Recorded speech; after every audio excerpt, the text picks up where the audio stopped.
እንደዚሁም የተፈናቀሉት መመለስ፣ ታጣቂዎችን በዲዲአር ወደ ህይወት መመለስ። ለፕሪቶሪያ የተከፈለው ዋጋም ውድ ነው። ፕሪቶሪያም ያመጣው ነገር ቀላል ነገር አይደለም። አፍሪካ ህብረት በበኩሉ ጦርነቱ ወደ ሌላ ደረጃ እንዳያድግ እና የፕሪቶሪያ ስምምነቱ እንዲከበር የሚል መግለጫ አውጥቷል።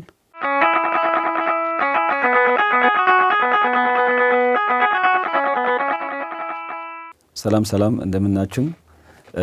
ክብሮም ነኝ። እንግዲህ በዚህ በራሴ አካውንት አሁን ባለው ሁኔታ ለማውራት ነው የመጣሁት። ስለዚህ ፕሮግራሜን እንድትከታተሉ በአክብሮት እጋብዛለሁ። የኔ ትኩረት እንግዲህ በዚህ ሰሞን የተፈጠረ አዲስ ነገር አለ። ብዙ ሰው ሰምቶታል፣ ያልሰማም ይኖራል። ግን ያው ብዙ ሰው በቅርበት የሚከታተል ሰው አሁንም ደግሞ ሌላ እንቅልፍ የሚያሳጣ ነገር መምጣቱን አይተናል። እንግዲህ በፕሪቶሪያ የተቋጨው ደም አፋሳሽ በጣም መጥፎ ጦርነት አሁን ደግሞ ሊቀሰቀስ የሚችልበት እድል እንዳለ እየታየ ነው። የዓለም ሚዲያዎችም እየዘገቡት ነው። አፍሪካ ህብረት በበኩሉ ጦርነቱ ወደ ሌላ ደረጃ እንዳያድግ እና የፕሪቶሪያ ስምምነቱ እንዲከበር የሚል መግለጫ አውጥቷል። ከዛ በተጨማሪ ብዙ መግለጫዎች እየወጡ ነው። ስለዚህ የኔ ጉዳይ በዚህ ዙሪያ የተወሰነ ለማውራት ነው። በእውነቱ በጣም ከዚህ በላይ የሚያሳዝን ነገር የለም። ያ በጣም የብዙ ሰው ህይወት የበላ የብዙ ሰው እንቅልፍ ለብዙ ሰው እንቅልፍ ማጣት ምክንያት የሆነ ለብዙ ሰው ህይወት መበላሸት ምክንያት የሆነ ለብዙ ሰው ስራ መጥፋት ከሀገር መጥፋት ምክንያት የሆነ ጦርነት እንደገና ተመልሶ እንደማየት የሚያሳዝን ነገር የለም በዚህ ሰዓት ማለት ነው። ስለዚህ ይህ ሲሆን እንቅልፍ ከማጣት ባሻገር መፍትሄ የሚሆን ነገር በጠቆም በጣም አስፈላጊ ነው።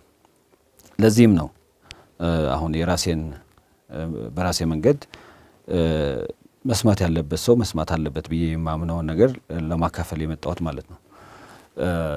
ስለዚህ ይሄ ሰሞን እንቅልፍ የለንም።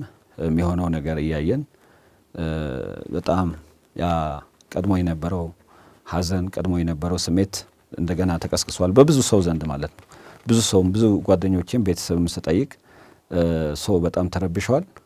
ስለዚህ መረበሽ ብቻው ግን መፍትሄ አይደለም። መፍትሄ መሆን ነው መፍትሄ የሚሆነው።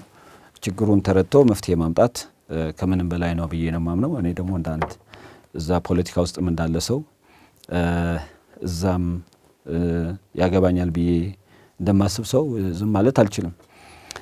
ስለዚህ በዚህ ጉዳይ ያለኝን ሀሳብ ላካፍል ወዳለሁኝ። በየጊዜውም ሀሳቤን አካፍላለሁኝ መፍትሄ ብዬ የማስበው በተለይ ማለት ነው።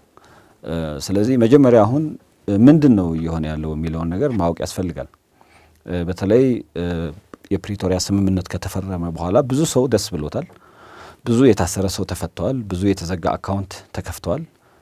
ብዙ ስደት የገቡ ባለሀብቶች ወደ ሀገር ተመልሰዋል። እርዳታ የተከለከለ እርዳታ ወደ ህዝብ እንዲገባ ሆነዋል። መድኃኒት ገብተዋል። ቴሌ ስልክ ተቋርጦ የነበረው ስልክ እንዲመለስ ሆነዋል። ብዙ ነገር ህገ መንግስታዊ ስርዓትም እንደገና የመመለስ አዝማሚያ አሳይቶ ችግር ያለበትም ቢሆን ጊዜያዊ አስተዳደር ተፈጥሯል። እነዚህ ነገሮች ሲታዩ ቀላል ይመስላሉ። ግን ደግሞ በዛ ውስጥ ላለፈ ሰው የስልክ መዘጋት ምን ያህል ጉዳት እንዳለው፣ የወፍጮ ቤት መዘጋት ምን ያህል ጉዳት እንዳለው በልጆች በቤተሰብ በህይወት በአጠቃላይ ያለው ጉዳት ይረዳል። ከዛም አልፎ የሆስፒታሎች መዘጋት፣ ታሞ አለመታከም፣ ብር ያለ የሚገዛው ነገር ማጣት፣ ከባንክ ማውጣት አለመቻል፣ ይህን ሁሉ ሲታሰብ የነበረው ችግር በቃላት የሚገለጽ ነገር አይደለም። ብዙ ሰውም ይረዳዋል ብዬ ነው የማምነው። ስለዚህ ይሄ በፕሪቶሪያ እንዲያበቃ መሆኑ ትልቅ ድል ነበር። ብዙ ሰው ደስ ያለው ነው። በጣም ብዙ 99% ደስ ብሎታል። 1% ደስ ያላለው ከዚህ ጦርነት የሚያተርፈው ነው። የጦርነት ነጋዴ በዚህ ውስጥ ትርፍ እናተርፋለን የሚሉ ፖለቲከኞች፣ ጄኔራሎች እና ሌሎች ይሄ ጦርነት ለምን ቆመ ማለታቸውን አንረሳም። ነገር ግን በአብዛኛው ጦርነቱ መቆሙ በጣም በደስታ ነበር የተቀበለው። ከዛም በኋላ ህይወት መቀጠል ጀምሮ ነበር። የሰው ህይወት ቀጥለዋል። የተሻለ ነገር ተፈጥሯል። ቢያንስ ያልሞተው በህይወት መቆየት ችለዋል። እና እነዚህ ነገሮች ቀላል አይደሉም። ይሄ ሁሉ እንዲሆን የፕሪቶሪያ ስምምነት መሰረት ነው። የፕሪቶሪያ ስምምነትም እንደዚሁ ዝም ብሎ የመጣ ነገር አይደለም። ብዙ ዋጋ ተከፍለዋል። ብዙ የዲፕሎማሲ ዋጋ ተከፍለዋል። የህይወት ዋጋ ተከፍለዋል። የኢኮኖሚ ዋጋ ተከፍለዋል። በተለይ ህዝቡ ደግሞ ዋጋ ከፍለውለታል። ስለዚህ ይህን ስምምነት ህዝቡ ሊጠብቀው የሚገባ ስምምነት ነው ብዬ ነው የማምነው። ምክንያቱም ዋጋ የከፈለበት ስለሆነ ዋጋም ስላገኘበት መክፈል ብቻ ሳይሆን ዋጋም አግኝቶበታል። ወደ ህይወት ምዕራፍ መልሶታል ብዬ ነው የማምነው። ስለዚህ ያ ማለት ምንድነው? የፕሪቶሪያ ስምምነት ብዙ ነገሮች አሉት፣ የተመለሱም ያልተመለሱም። በጣም በህመም በረሃብ የሚሰቃይ አይዲፒ አለ፣ ተፈናቅሎ የሚኖር አለ። ኢትዮጵያ ውስጥም ወደ ሱዳንም የሚኖር አለ። ስለዚህ ይህንን ወደ ቦታው የመመለስ ስራ ቀላል ስራ አይደለም፣ ቀላል የፖለቲካ ስራ አይደለም። ይህም መመለሱ ነገር ሰሞኑ አቶ ጌታቸው ረዳና የአሜሪካ አምባሳደር ማሲንጋ ጨምሮ ሌሎች ኃይሎች ያሉበት ወደ ቦታ ተንቀሳቅሶ ህዝቡን የመመለስ ስራ ጀምሮ ነበረ። ይሄ በጣም ተስፋ ሰጥቶናል። ምክንያቱም ከጦርነት ውጪ ባለው አማራጭ ባለው ዲፕሎማሲ ባለው ፖለቲካ መስራት መቻል ትልቅ ስልጣኔ ነው። ልዩነቶችን ቢኖሩ በዚህ መንገድ መሄድ አለባቸው። ይሄ ነው እንግዲህ የፕሪቶሪያ ስፕሪት ማለት ነው። ፕሪቶሪያ ዋና ዓላማው ጦርነትን በቋሚነት ማስቀረት ነው። ይሄ መረሳት የለበትም። በጦርነት በብዙ መንገድ ይቆማል። ለጊዜው የሚቆም ጦርነት አለ። ለምሳሌ እርዳታ ለማስገባት ወይም ደግሞ ተስማምቶ አንድ ወገን ሁለቱም ወገኖች የሚያደርጉት የተኩስ አቁም ስምምነቶች አሉ። የፕሪቶሪያ ስምምነት እንደዛ አይደለም። የፕሪቶሪያ ስምምነት ጦርነትን በቋሚነት ማስቆም ነው ዓላማው ይላል። ሰነዱን ማየት ይቻላል። ስለዚህ ይህ ሲሆን ምን ማለት ነው? ጦርነትን በቋሚነት ለማስቆም በአጭር ጊዜ በመካከለኛና በረዥም ጊዜ የሚደረጉ ነገሮች አሉ። በአጭር ጊዜ ለምሳሌ እንዳልነው ሰብአዊ አገልግሎት እንዲገባ ማድረግ፣ ስልክ መክፈት፣ ባንክ መክፈት፣ የታሰሩትን መፍታት፣ እነዚህ በአጭር ጊዜ መደረግ የነበረባቸው ናቸው። እንደዚሁም የተፈናቀሉት መመለስ፣ ታጣቂዎችን በዲዲአር ወደ ህይወት መመለስ። ምክንያቱም ሐኪም የነበረ ሰው ነው እንግዲህ ወደዚህ ጦርነት የገባው፣ መምህር የነበረ ነው፣ ገበሬ የነበረ ነው። ስለዚህ እነዚህን ወደ ህይወታቸው ለመመለስ የዓለም አቀፍ ማህበረሰብ ድጋፍ፣ የፋይናንስ ድጋፍ ያስፈልጋል፣ የስልጠና ድጋፍ ያስፈልጋል። እነዚህ ሁሉ በፕሪቶሪያ ውስጥ መደረግ ያለባቸው ነገሮች ናቸው። እነዚህ ተደርገዋል አልተደረጉም ስንል ያልተደረጉ ብዙ ነገሮች አሉ። ስላልተደረጉ ግን ጦርነት መልሰን እናምጣ ማለት አይደለም። ይህን ሁሉ ያመጣ ተፈናቃዩንም ያመጣው ሟቹንም ያመጣው ይህን ሁሉ ችግር ያመጣውን ጦርነት እንደገና እንዲመጣ ማድረግ አንችልም።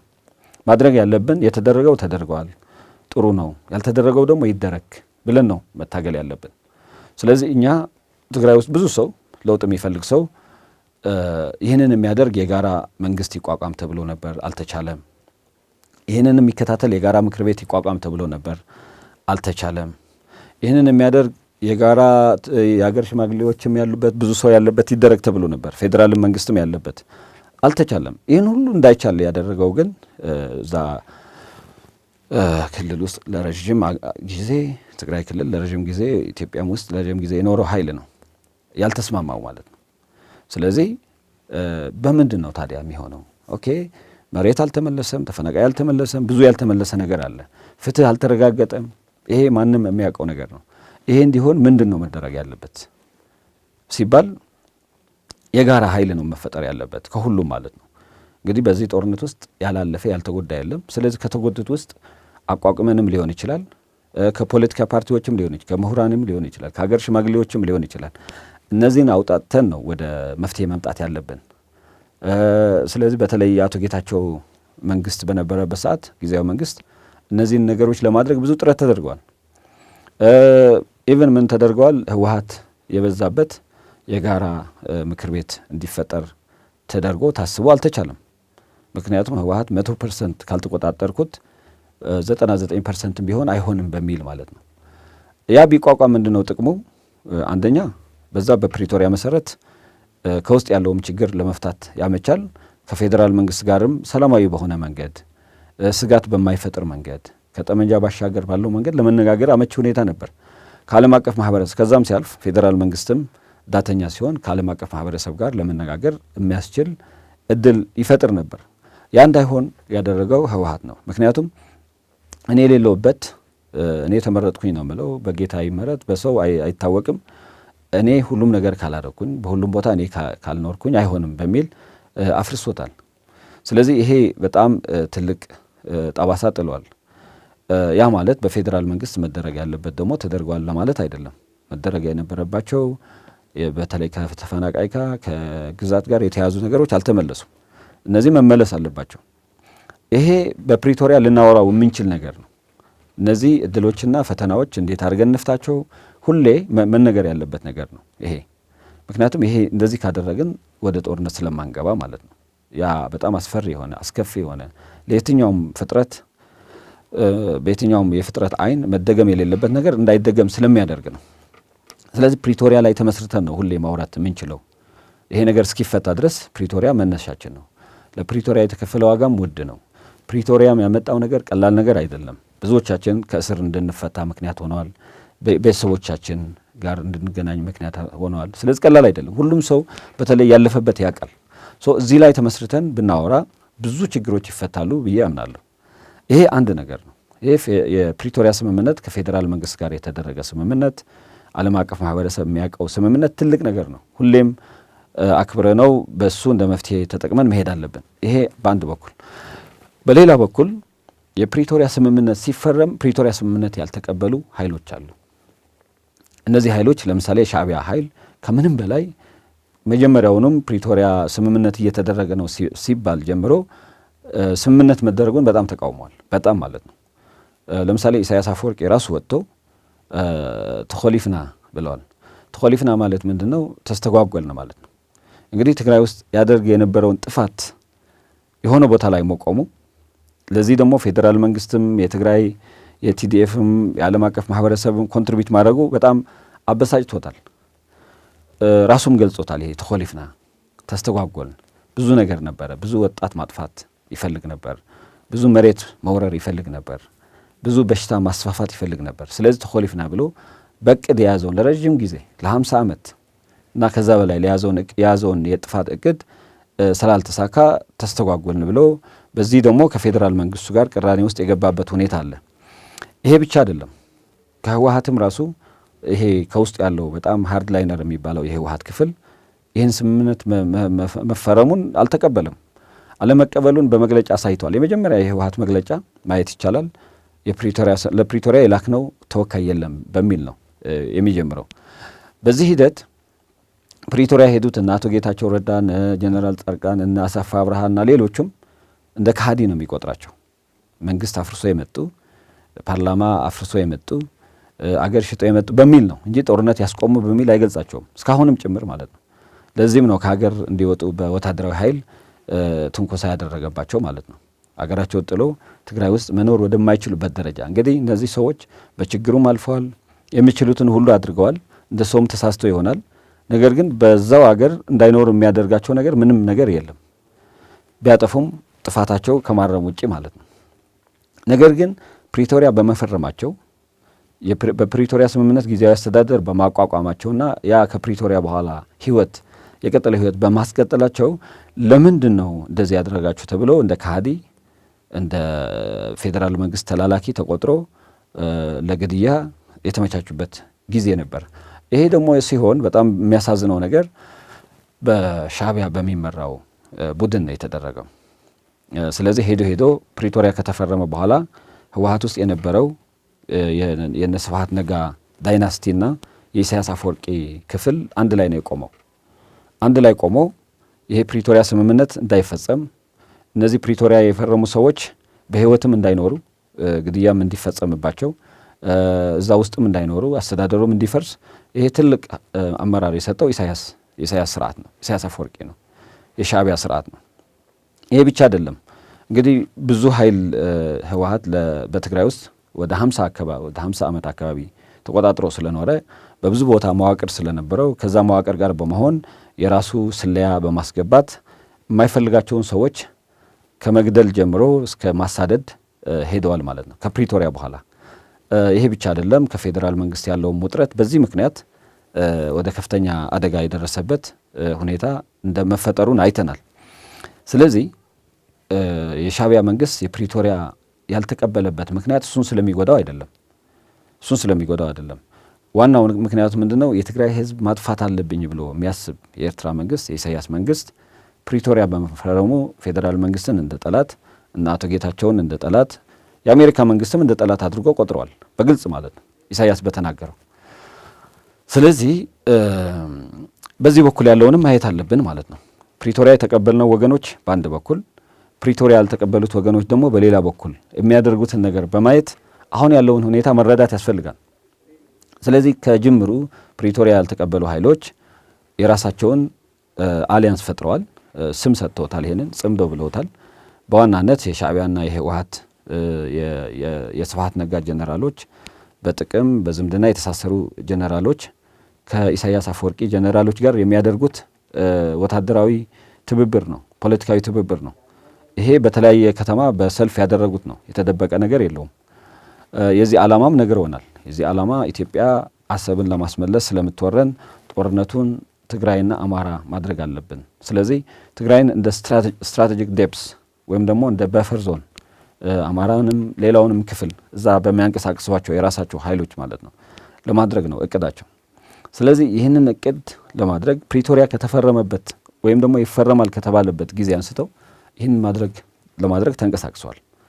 ስለዚህ እንደዛ እያለ ከጸረ ፕሪቶሪያ አቋማቸው በመነሳት የማይፈልጉትን ኃይል እያስወገዱ መጥተዋል ማለት ነው። ሄዶ ያን በማድረግ አላቆመም። ጊዜያዊ መስተዳድሩን አፍርሶ በራሳቸው ወታደራዊ ኃይል ጊዜያዊ መስተዳድሩን ተቆጣጥሮታል። የጊዜያዊ መስተዳድሩ ፑፔት ያደረጉት ደግሞ ወደ ወረደ ነው። ወደ ወረደ ምንም የሚያደርገው ነገር የለም። ነገር ግን ከውስጥ ያሉ ወታደሮች የራሳቸው ስለሆኑ ጄኔራሎቹ ማለት ነው እነሱ ናቸው ዋና ከሻዕቢያ ጋር ግንኙነት የሚፈጥሩት ማለት ነው። ስለዚህ እነሱ የሚያደርጉት ነገር ነው የሚሆነው። ትግራይ ውስጥ ያሉ ዞኖችም ወረዳዎችም እስከ ቀበሌ ድረስ የሚያስተዳድሩት በእንደዚህ ነው፣ በጄኔራል በኮሎኔል መዋቅር ነው። እንግዲህ ይሄ የታወጀ አስቸኳይ ጊዜ አዋጅ የለም። ያ ሳይሆን በዚህ መንገድ ነው ህዝቡን በጣም ወደ ሌላ መከራ የከተቱት ማለት ነው። ይሄ ሳያንስ ይሄው ሰንሰለት ከሻዕቢያ ጋር አስተሳስሮ ከአስመራ ጋር አስተሳስሮ አስመራ ላይ ያለውን ስርዓት ወደ ትግራይ አምጥቷል። የዚህ ማሳያ ብዙ ነው። ለምሳሌ አስመራ ውስጥ ያለው ስርዓት ትልቁ ፕሮጀክቱ የሳዋ ፕሮጀክት ነው። ሁሉም ዜጋ በሳዋ ማለፍ አለበት። ስለዚህ ሁሌ ወታደራዊ ትርኢት መኖር አለበት። ሁሌ ወታደራዊ ስልጠና መኖር አለበት። ይሄ አሁን ትግራይ ውስጥ አምጥተውታል። በተለያየ ምክንያት እያደረጉ እንግዲህ ፕሪቶሪያ የሚለው ትጥቅ መፍታት ነው እንጂ ከተለያዩ ነገሮች ጋር ተዳምሮ ትጥቅ መፍታት ብቻውን አይደለም። የግዛት ጥያቄ አለ፣ የህዝብ መመለስ ጥያቄ አለ፣ የፍትህ ጥያቄ አለ። ከነዚህ ጎን ለጎን የዲዲአር ጥያቄ አለ። ራሱን ለመከላከል ብሎ በረሃ የወጣው ወጣት በስልጠና ወደ ህይወት መመለስ መቻል አለበት ነው እንጂ እዛ ሌላ ስልጠና፣ ሌላ የኮማንዶ ስልጠና፣ ሌላ የወታደር ስልጠና፣ ሌላ የፖለቲካ የፕሮፓጋንዳ የወታደር የጦርነት ቅስቀሳ አድርግ አይልም። ምክንያቱም ይሄ እንዳይሆን ነው ፕሪቶሪያ የተጻፈው። ነገር ግን ከዚህ በተቃራኒ የቆሙት ብዙዎች ይህንን እንዳከበሩ ሁሉ ቲዲኤፍ ውስጥ ያለ ከ90% በላይ ወጣቱ በተለይ ሰላሙን እንደተቀበለ ሁሉ በተቃራኒው ይህን ያልተቀበሉ ኃይሎች የራሳቸውን አዲስ ወጣት ወደ መመልመል ልክ እንደ ኤርትራ ላይ እንደሚደረገው የሳዋ ፕሮጀክት የማስቀጠል ወጣቱን ሁሌ ወታደራዊ ትርኢት እያደረገ ኮማንዶ እየሰለጠነ ማሳየት፣ በተለያዩ አካባቢዎች ከተለያዩ ቦታ የሚመጡ ታጣቂዎችን ማሰልጠን ወዘተረፈ ከፕሪቶሪያ በተቃራኒ ቀጥሎበታል። ይህን ያደረጉት ራሳቸውን የኤርትራ ተላላኪ በማድረግ ነው እንጂ ለትግራይ ህዝብ የሚያመጡት አንድም ፋይዳ ስላለ አይደለም። እንደዚህ ስላደርጉ የሚመለስ የፍትህ ነገር የለም።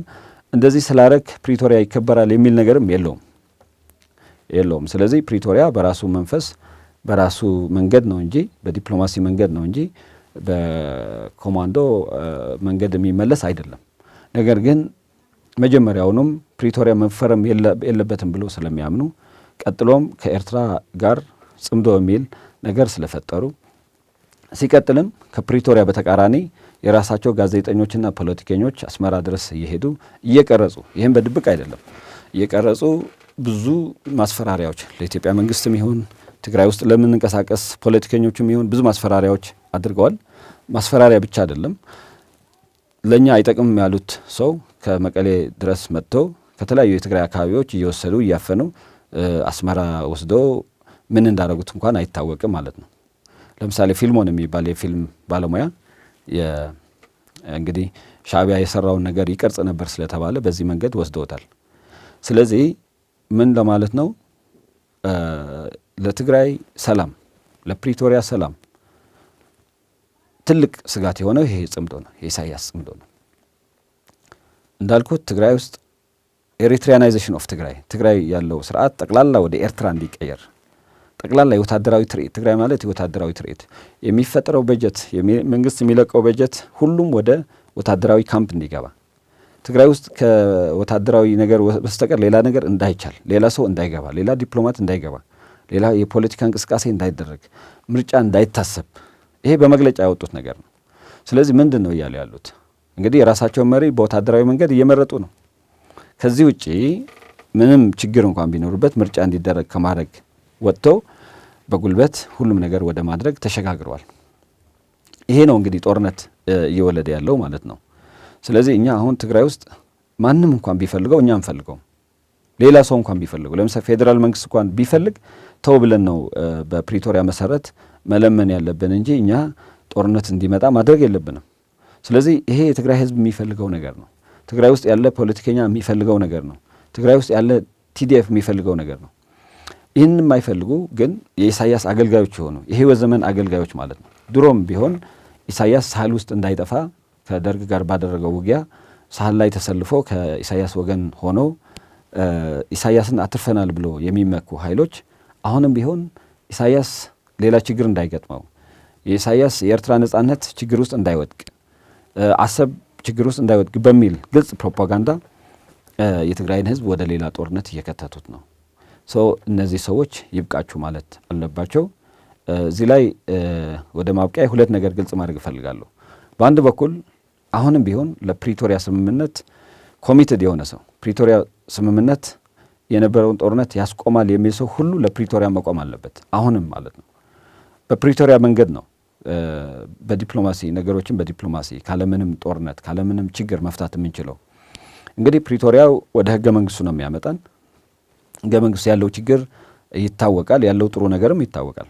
በዛ መንገድ ችግሮችን መፍታት መልመድ መቻል አለብን። ወደ ጦር ሜዳ ሳይሆን ወደ አዳራሽ ሜዳ ገብተን ችግሮቻችንን መፍታት አለብን። ይሄ ጦርነት ከሰለቸው ሰው ወይም ደግሞ ህዝብ የሚመጣ መልእክት ነው። ለሌላም አካባቢ ሊሰራ ይችላል ብዬ አስባለሁ። ሌላ አካባቢ እንደዚህ አይነት ችግር ያለበት ማለት ነው። ከዛ ውጪ ከኢሳያስ ጋር ተደርጎ ከኢሳያስ ጋር ተኩኖ የሚደረግ ፖለቲካዊ ወታደራዊ እንቅስቃሴ በሙሉ አጥፊ ነው። ትግራይን እንደ ኤርትራ የሚያደርግ ነው ቢያንስ ማለት ነው። ስለዚህ እዚህ ጋር መታሰብ ያለበት ትግራይ ማለት የኢሳያስ የአብርሃም በግ አይደለችም። ኢሳያስ እንዲኖር ዘላለም እንዲኖር ኢሳያስ እንደፈለገ አገሩን ጨቁኖ ያለ ኢንተርኔት ያለ ባንክ ያለ ምንም አይነት የልማት ስራ እንድትኖር ከትግራይ በኩል ዋጋ መክፈል ያለበት አንድም ሰው የለም። ሞኝም ቢሆን መክፈል የለበትም።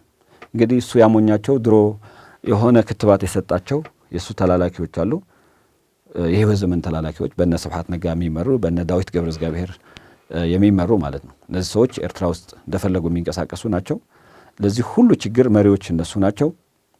እነዚህም ቢሆኑ ልብ ካላቸው ወደ ልብ ተመልሰው የህዝቡ አካል መሆን ነው ያለባቸው። ስለዚህ ይሄ ጽምዶ የሚባለው ነገር ኢሳያስ የጀመረው ፕሮጀክት ጦርነትን ከኤርትራ አውጥቶ ከአሰብ አውጥቶ ከቀይ ባህር አውጥቶ ወደ ትግራይ እንዲሁም ወደ አማራ፣ ወደ ኦሮሚያ፣ ወደ ሌሎችም አካባቢዎች ኢትዮጵያ ውስጥ እንዲሆን የማድረግ የኢሳያስ ሴራ መክሸፍ መቻል አለበት። እኛ የራሳችን ሌላ እቅድ፣ ሌላ ፖለቲካ፣ ሌላ ነገር ሊኖረን ይችላል። ማንም ሰው ግን የኢሳያስ አስፈጻሚ መሆን መቻል የለበትም። እዚህ ምድር እንደ ኢሳያስ ያለ አረመኔ የለም። ለ50 ዓመት ለ60 ዓመት ትግራይ፣ ኤርትራ እንዲሁም ኢትዮጵያ ሲያደማ የኖረ ሰው ነው። ስለዚህ ዛሬ ላይ ትናንት ላይ ከትናንት ወዲያ የተፈጠሩ ጦርነቶች የተጀመሩ ነገሮች መቆም አለባቸው። እንዲቆሙ ደግሞ ቲዲኤፍ ላይ ያለው ወጣት በተለይ ይህን ማወቅ አለበት። እነ ስብሐት ነጋ ሁሌም ቢሆን የኢሳያስ አፈወርቂ ተላላኪ ናቸው። ሁሌም ቢሆን ማለት ነው። ኢሳያስ የሚፈልገውን ሲያደርግ የኖሩ ሰዎች ናቸው። ለዚህ ብዙ ማስረጃ አለ። ሌላ ቀንም እናወራለን። አሁን በጣም አንገብጋቢው ነገር ለእነዚህ ሰዎች ለኢሳያስ አፈወርቂ፣ ለስብሐት ነጋ እና በዝምድና ለተሳሰሯቸው ጀነራሎች የአንድ ቤተሰብ የሆኑ ጀነራሎች ሌላ ምንም ቅልቅል የሌላቸው ለነዚህ ዋጋ የሚከፍል አንድም ሰው መኖር የለበትም፣ አንድም ወጣት ማለት ነው። ስለዚህ አሁን ከሚደረገው ጦርነት ሰው መውጣት አለበት። ይሄ የኢሳያስ ጦርነት ነው፣ የጽምዶ ጦርነት ነው። ከዛ ውጭ እኛ ምንድን ነው ማድረግ ያለብን ስንል ምንድን ነው ታዲያ መፍትሄው የሚል ሰው ይኖራል። ይሄ ትክክለኛ ጥያቄ ነው። ከዚህ ውጭ ያለው መፍትሄ የፕሪቶሪያ መፍትሄ ነው። ፕሪቶሪያ የፌዴራል መንግስትም የትግራይ መንግስትም እንደዚሁም የዓለም አቀፍ ማህበረሰብ እጅ ያለበት ጉዳይ ነው። የአሜሪካ መንግስት፣ የአውሮፓ ህብረት ማለት ነው። ከነሱ ጋር በመሆን ባለፈው ልክ አቶ ጌታቸው ረዳ ከአምባሳደር ማሲንጋ እንዲሁም ከኢትዮጵያ መንግስት ጋር ከትግራይ መንግስት ጋር ሆኖ የጀመሩ ስራ ነው ተጠናክሮ መቀጠል ያለበት። ተፈናቃዮቹ በጣም ብዙ ችግር ውስጥ እየኖሩ ነው። በጣም ብዙ ችግር ማለት ነው፣ ለማየት የሚያሳፍር ችግር። እነሱ እንዲመለሱ በዚህ መንገድ ነው መሄድ ያለብን። ለዚህ ደግሞ ሁላችንም ዋጋ እንከፍላለን። ከዛ ውጪ ጦርነት መክፈት ለዛውም ያልታሰበ ለዛውም ያልተሰራበት ለዛውም መሪ የሌለው ማለት ነው። መሪ የሌለው ምንም ማሰብ በማይችሉ ጀነራሎች የሚደረግ ጦርነት መጨረሻው ሌላ ተፈናቃይ፣ ሌላ ሞት ነው የሚያመጣው። ይሄ መታወቅ መቻል አለበት። እስካሁንም ባለው ሁኔታ ባለው መረጃ ብዙ ሰዎች ህይወታቸውን አጥተዋል። ብዙ ሰዎች አካላቸውን አጥተዋል። ይሄ መጀመሪያውንም መታሰብ አልነበረበትም። አሁንም መቆም ነው ያለበት። ይሄ እንዲቆም ደግሞ ቲዲኤፍ ውስጥ ያለው ወጣት በሙሉ ይብቃኝ ማለት መቻል አለበት። በዚህ መንገድ ችግሩ አይፈታም። ኢሳያስ ባመጣው የጽምዶ መንገድ አይፈታም። ኢሳያስ በሚልካቸው ጀነራሎችና የስብሃት ነጋ ሰዎች አይፈታም ብሎ ማሰብ መቻል አለበት። በምንድን ነው የሚፈታው?